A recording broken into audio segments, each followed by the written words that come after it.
அவிநாசி மேட்டுப்பாளையம் சாலையை அகலப்படுத்தும் பணி பசுமை போர்வையை மையமாக கொண்டு மேற்கொள்ளப்படுகிறது.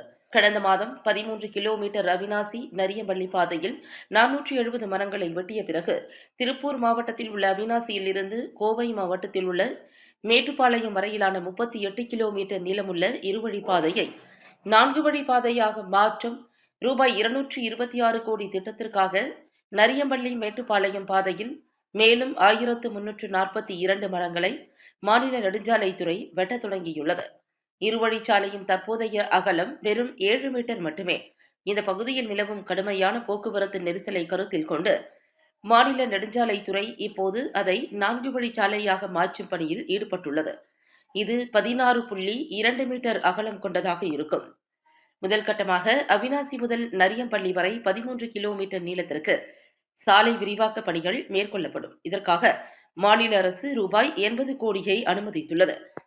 அவிநாசி துணை பிரிவைச் சேர்ந்த மாநில நெடுஞ்சாலை அதிகாரிகள் சாலை விரிவாக்க பணிகளை எளிதாக்குவதற்காக கடந்த மாதம் அந்த பகுதியில் இருந்த H470 மரங்களை வெட்டி அகற்றினர். இது விரைவில் தொடங்கும். இதற்கிடையில் அன்னூர் மற்றும் மேட்டுப்பாளையம் துணை பிரிவுகளை கொண்ட மாநில நெடுஞ்சாலை அதிகாரிகள் நரியம்பள்ளி முதல் மேட்டுப்பாளையம் வரையிலான 25 கிலோமீட்டர் நில சாலை விரிவாக்க பணிகளை மேற்கொள்வார்கள். இதற்காக மாநில அரசு ரூபாய் 146 கோடியை அனுமதித்துள்ளது. நாங்கள் நரியம்பள்ளி மேட்டுப்பாளையம் பாதையில் 1342 மரங்களை வெட்டத் தொடங்கினோம். 4 வழிச்சாலை 16.2 மீட்டர் அகலமாக இருக்கும். ஒரு இடைநிலை சாலையும் இருக்கும். அத்திக்கடவு அவிநாசி நீர் திட்டத்தின் ராட்சத குழாய்களின் வால்வுகளை நாங்கள் நிலம் கையகப்படுத்தி மாற்றப் போகிறோம் என்று மாநில நெடுஞ்சாலைகளின் மூத்த அதிகாரி ஒருவர் தெரிவித்தார். வளர்ந்த 550 மரங்கள் அன்னூர் சிறுமுகை சாலை, காரமடை தோலம்பாளையம் சாலை, கண்ணார்பாளையம் வெள்ளத்தி சாலை மற்றும் மாநில நெடுஞ்சாலைத்துறைக்கு சொந்தமான சில பகுதிகளுக்கு இடம் மாற்றம் செய்யப்படும் என்றும் அவர் கூறினார்.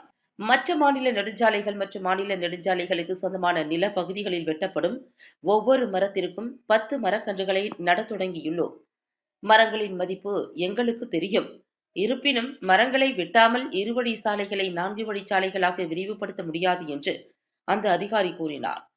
கோவை நுகர்வோர் நல அமைப்பின் செயலாளர் கதிர் மரியோன் கூறுகையில், நெடுஞ்சாலை அதிகாரிகள் சாலைகளை அகலப்படுத்துவதில் மட்டுமே ஆர்வம் காட்டுகிறார்கள். மரக்கன்றுகளை நடுவதில் ஆர்வம் காட்டுவதில்லை. சில நேரங்களில் நெடுஞ்சாலை அதிகாரிகள் மற்ற பகுதிகளில் மரங்களை வளர்ப்பதாக கூறுகின்றனர். ஆனால் அவர்களின் கூற்றுகள் பொய்யானவை.